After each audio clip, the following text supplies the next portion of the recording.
I'm Elisa Mortensen, and this is Undo Redo. Hi, everyone. Today we're going to talk about the hardest part. I walk my students through each of the 6 steps in this process of how to transform conflict and damage into healing and connection with our loved ones or with just people we kind of associate with, where we've had some bad blood between us. And it works with bosses, teams, kids. It really works with anyone who's human. But I want you to come along to understand how we dive into first what is currently going on in the situation, and next what we would rather see happening. I want you to be thinking about making your first breakthrough, your first connection within the 6 weeks of that time period that we are together in this class. I want you to put yourself in the position of being the one that is having this transformation and finally having the peace and freedom that you want without the tension and the drama in the relationship that you struggle in and the people that are difficult for you. It becomes very important that we make a concentrated effort to reach that goal and start seeing as this being something that's possible for you to do. And not only that, but seeing that it's working and that it's happening. And to take yourself working towards that goal extremely seriously. If you give yourself a year to do it, you'll take the whole year. That's just the way it works. So when you cut the time frame down and you expect that out of yourself sooner, you become that sooner instead of putting it off. So if you've been following along with me and you're wanting this kind of quality of life, and you've been listening to my podcasts and joining me in my events or retreats or courses, then you know that this kind of quality in relationships and the person that you become that maintains these quality relationships is who you become in every situation with every person. It ditches worry, lessens anxieties, limits the amount of dread you really experience. Home interactions, either at home or career, if it feels out of reach for you, then you're in the right place. These next few episodes might be what you need to hear to finally take that life and those relationships that you want to have into your hands, grow the belief in yourself, grab the motivation and determination, and mostly, the first thing, just deciding to do it. To go all in on something that really matters to you, that reduces your cortisol, that helps you show up in your own life, rather than wonder if you could have gone all in and could have accomplished this or not and live with regrets. So let's dive in, all right? The hardest part is the beginning, the decision. The hardest part is deciding to do this, being committed to do this. It isn't a get there quick fix or avoiding things to get away or hurry and skip it so you can get to the good part. You are going to be clearing the way and building a new foundation that makes it simple for you to maintain connection and diffuse conflict, keep your own energy, meaning not shut down, not collapse under the heaviness and the pressure of it anymore, not spin and worry, and not ruminate on the horrible person they are and the destruction that it's causing and the little nuances of pain that it causes in your life. The reason it's the hardest part, and the way I want you to think about this, is you're building something and creating something from nothing with your mind, inside your mind. You are creating momentum towards inviting others around you, especially those with whom you struggle, to a more authentic connection, a deeper, more accurate way for the first time ever. We're not taught this. We're taught to hate something that someone does and call someone else and vent about it. That's what we're taught to do, which actually reinforces our thoughts about them. It doesn't help anything. So if you're starting from scratch, not everyone makes it immediately to connection, because some of you are starting from scratch. We all start from a different place. Some of you are further along in your level of commitment or personal growth than others. It's especially a big deal if you don't have any awareness or any skills in this area yet. It just sounds like a good idea to you. And maybe you're just all in from the get-go, and that'll happen for you sooner. Just be aware that you're going to have to tell yourself in the hard part that you are in the hardest part. And when you accept that you're in the hard part ahead of time and that this will be hard, it eases your burden so you won't be fighting it when it gets hard, because it will get hard.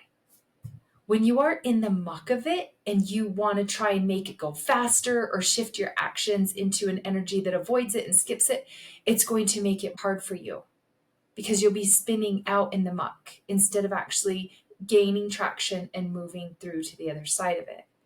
So when you go from focusing on the behavior of the person to the value of the person, and your own reactions and responses and thoughts towards them. It's not an overnight thing. It's a place of honoring their agency, like why they do what they do and not making it mean anything about you. It doesn't come naturally. It's a skill we must develop to get a better connection and more authenticity, and also love our own agency. That we get to have that kind of journey, they do also. What we do first is decide, and then we become good at the hard parts. Then nothing that comes at you will unhinge you. We want you to dream about who you will become, about what life will be like with this person you're thinking of, or just people in general, and not having so much fight in us and so many complaints towards other people. Enjoying life with those around you when you're not shutting down and you're not avoiding them, spending enjoyable time with those you have to be around anyways at work, or those you would have previously had dread to be around in your family and don't look forward to. This kind of connection takes all of that away, and it feels like freedom. No longer held captive by your anxieties around those people or fears about having the conflict or the confrontations with those people. All of this goes away. I think about this all the time, and my husband and I notice and talk about this. There is not a very high percentage of people in the world who can remain in the tension and in the confrontation and in the conflict, who can still feel so connected and purposeful in their day with the person, with those they live with or work with. It's not like every day we'll be singing Kumbaya with these people, but we become someone that we think we need to be in order to survive sometimes. And it's not our highest version. It's a heavy, needier, more desperate, controlling person. And when we're in a constant state of worry and blame for how poorly we feel and how spinning on how poorly they've treated us, we can't do any better. It just remains that way. It becomes our excuse, really, to not have the constraint we need to stop yelling, attacking back, seeking revenge, holding grudges, talking bad about them.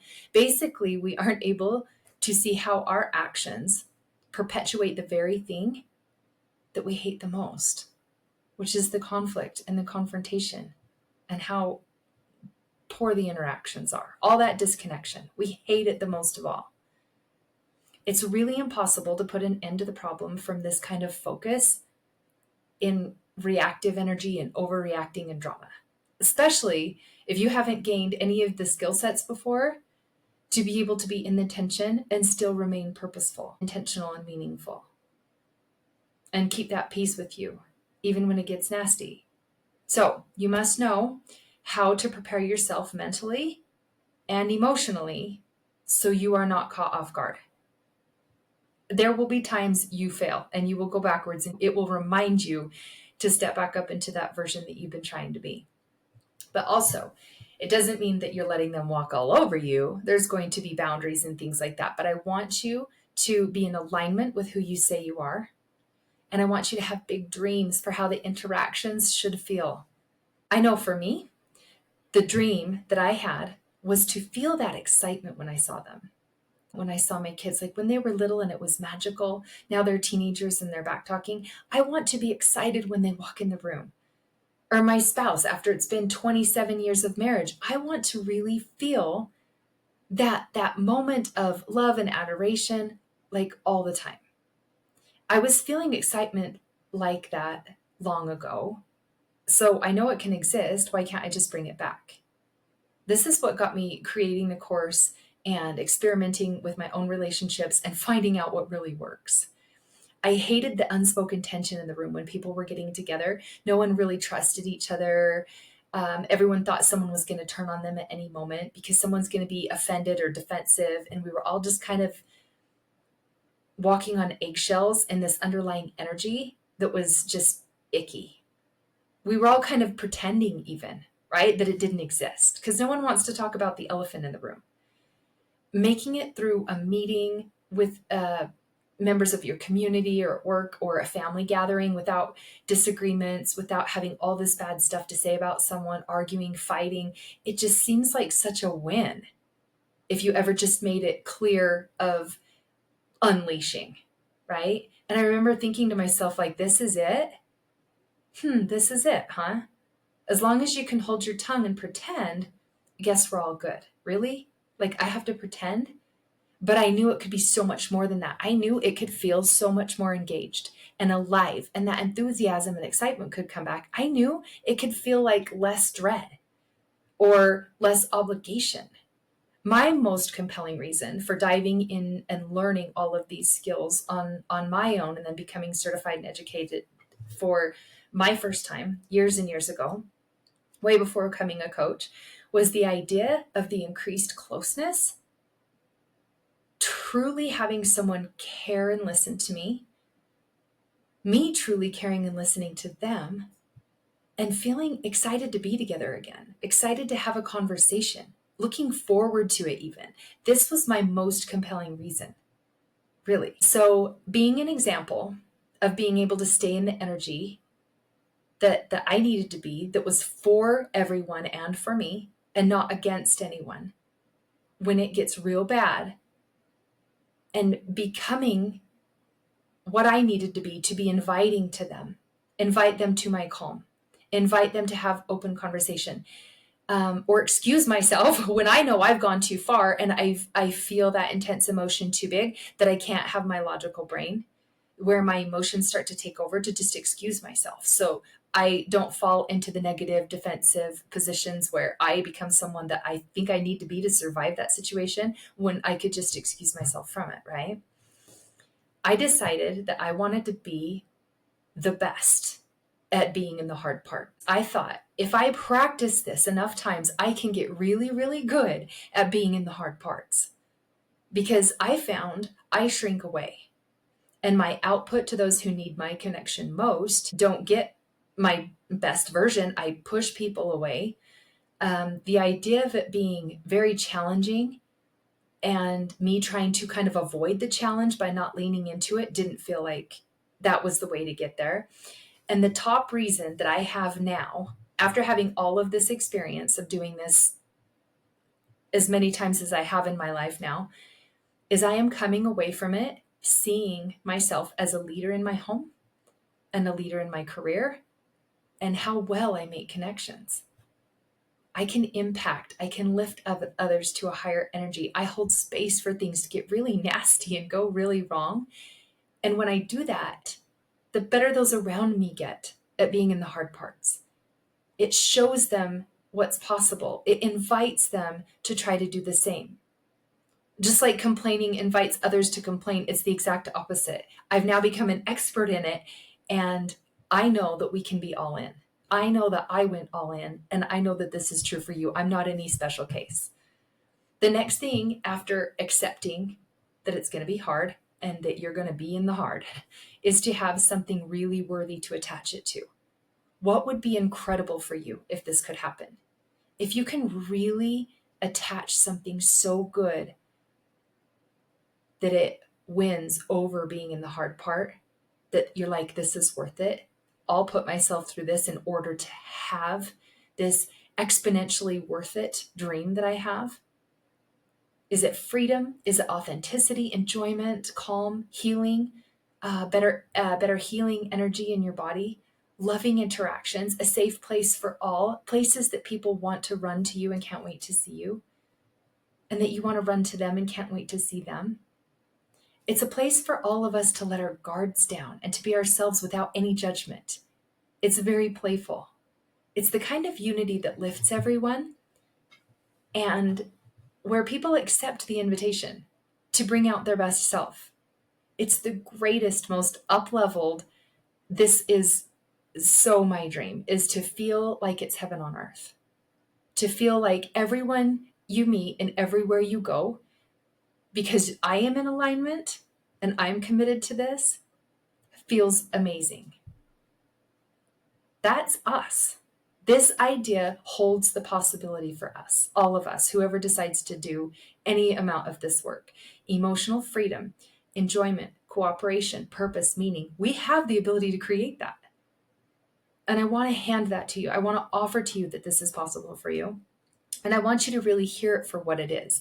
Because most people who never get here, they underestimate how the effort is put in and who you have to become.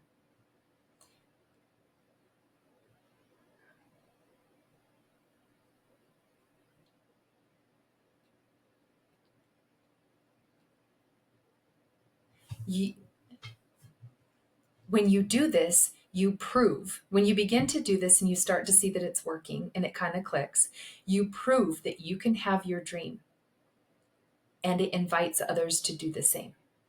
You have figured out the hardest part. The effort that you put in, if you keep going, it will be a long-lasting ripple effect in the lives of others. And it's just the beginning.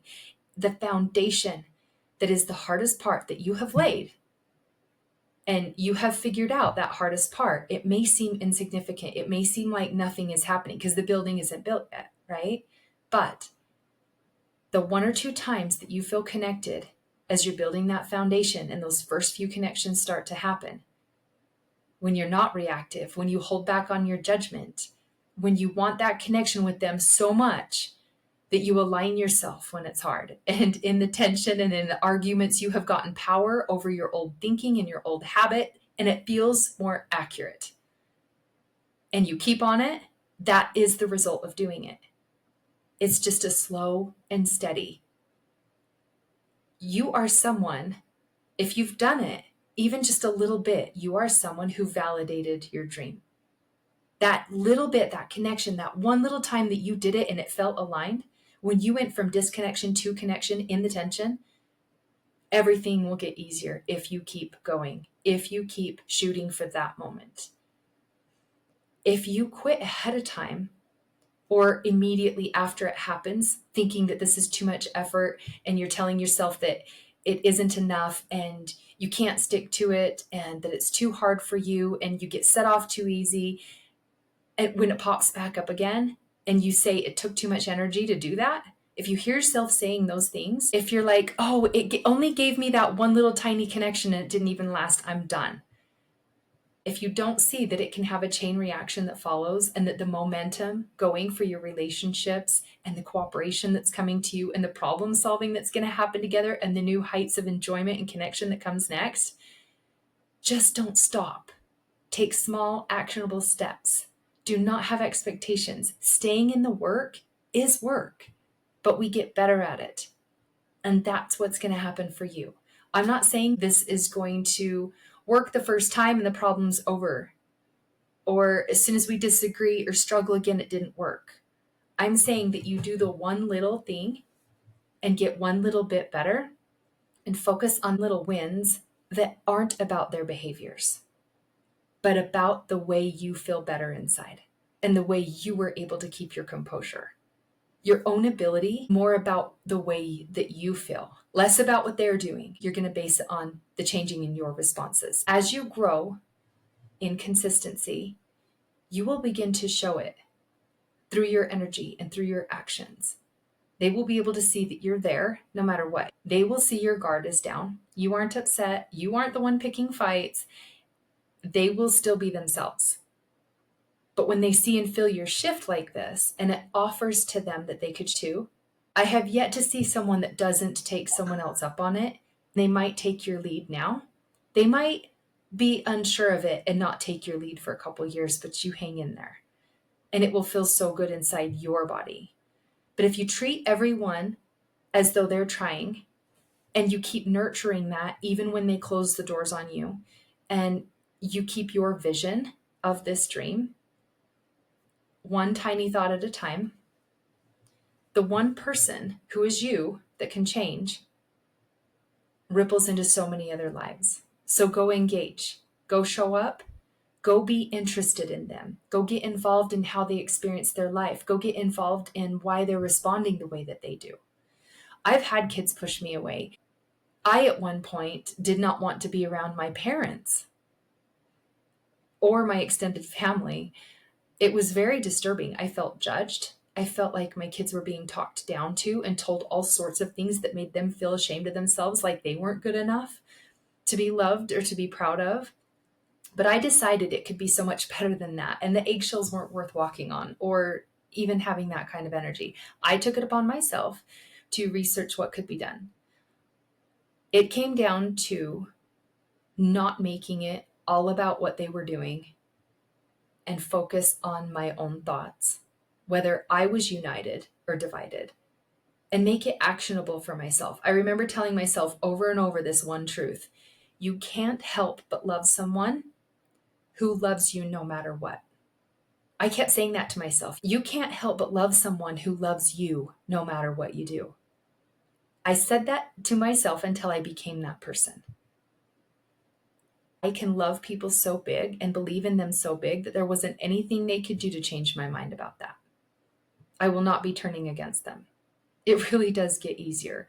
I started to feel and see the change in them and that it was working. I chose to stay in action when it really was the hardest part. I chose to stay in belief and stay convicted and stay in that inviting energy and work on my self-concept, grow my confidence, and my execution got more accurate. And this is where most people lose it. What happens is they hear all their tired thoughts and all the effort that they've put in, and they regress instead of progress. They're not evaluating when it does fail hard, which it will. They don't get back up and see their wins. They don't hold their dream and really anchor to it and keep it in their vision and think about it every day. You must see how you're increasing in order to get through the hardest part. Every breakthrough, you rise above the problem. Every new, more powerful thought you have, every time you do this to increase your connection with yourself, how you speak to yourself and support yourself through this becomes who you are. Then you can increase them and support them. You have to learn how to have the conversations that are hard. The more integrity you have with these conversations, the more authentic and aligned you become. You have to learn how to really listen to your intention and logic instead of your drama. When you have big wins, your brain will try to tell you, you're there, you've done it, the hard is over.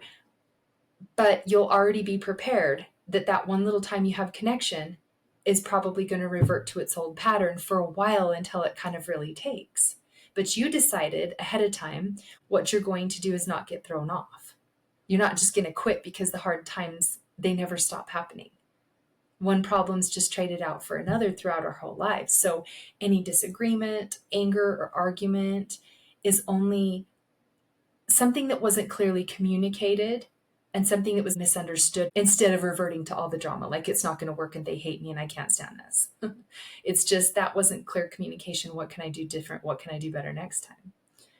This kind of erasing of the past and beginning new and fresh requires you to be all in. You have a past, you have patterns. They have a past, they have patterns. You'll need consistent eyes on what your brain is doing. And as a coach, I'm that extra set of eyes to see things you may be missing. I could not be where I am today without the coaches and mentors that I've had.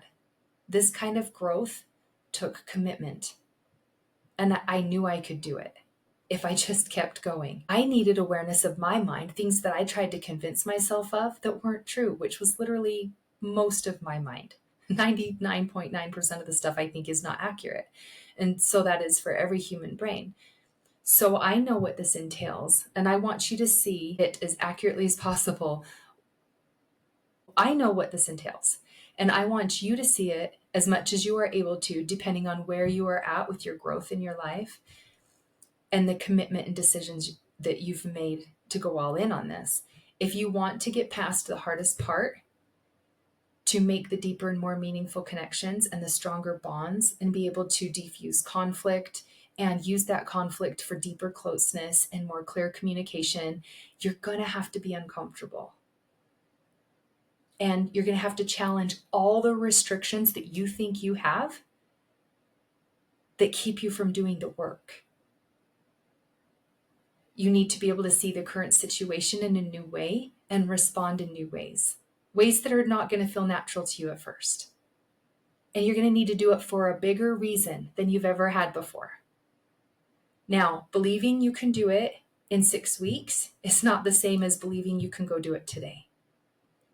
And the reason I bring this up is because, like I said in the beginning, if you had a year to do it, you'd take the whole year and you'd finally knuckle down at the end. So what I'm saying to you is, if I gave you 6 weeks in class to get this connection, you would take the whole 6 weeks. And by the end of the 6 weeks, you'd finally really start trying. That's the kind of energy that puts it off, that doesn't make it right now today. So the part when I say it's not the same belief as in I can go have connection today, that really kind of helps you face yourself, right? It's super nuanced, but follow me here. If you can do it on another day, that's not the same as believing you can go do it right now today. It requires a whole set of actions. It requires, like, what do you do? How do you show up? What are the changes you need to make right now dramatically? I tell my students, I want you to fail every day. So please fail 42 times throughout the time we have together. That will make it once a day throughout the class. And each time you fail, you will dissect what happened. You will see what worked, what didn't work, and you'll put that information back into application immediately. And if you do this every day, you will get farther than you realize. And if you're like, well, that interaction didn't go well, then you think of a new approach to try. You've already gained a skill if you do that, just that alone, rather than seeing it as defeat and collapsing under the pressure of it, needing to fix it faster or sooner, or just hurry and put an end to this misery. Can we just get it over with? You have reinforced yourself to stay in it, and you're finding all the ways and doing all the things that you can possibly think of. And now you are good at figuring out more than you could before. Just like the baby trying to walk for the first time, no drama, just get back up and try again until you get it. You know it's inevitable. It's taking it seriously and leaving out the drama that makes it your reality. The times that I did the small thing, and it was really hard for me, I just did it because I said I would do it. I reached farther than I expected, and I had a bigger impact, more healing moments than I could have had imagined or hoped for. You want to be a different version of yourself each and every day. Understanding the concept of this, what it takes to do it, and then just repeating it gets you what is most important: peace in your relationship, open understanding, a place for you and them to be yourselves together without any expectations, to have such a sweet slice of heaven on earth. Decision is all that's keeping you from it. It's a lifelong strategy. Once you learn this, you get your brain and your emotions online, and that becomes who you are. Ask yourself, what would you do today if you had that connection already? That kind of closeness, that kind of fun, that kind of trust and excitement. Yeah? You invite them to play, how you invite them to open up, how important it is to you that they feel safe and that they can genuinely be who they are around you. That kind of energy is so contagious. And that energy, if you can grab it right now and hang on to it, it will carry you there. How would you act and what would you say and do if you already had it? That right there is the energy and the thinking that makes this inevitable for you. Take it, embody it, and make it become you. If you aren't a student of mine, then join us. When you do, after the 6 weeks, when you do join after the 6 weeks, you can stay and have maintenance sessions and join our community and talk things through with other people who have been through this as well. We'll see you in there. In the meantime, go out and have a fresh start. Have a redo in your life that you have been dreaming of. If you've thought of anyone while you've been listening to this too, please share it with them, because that's how heaven reaches us, is through each other. Be the one that heaven can trust to follow through. All right? I love you, and I'll talk to you next time.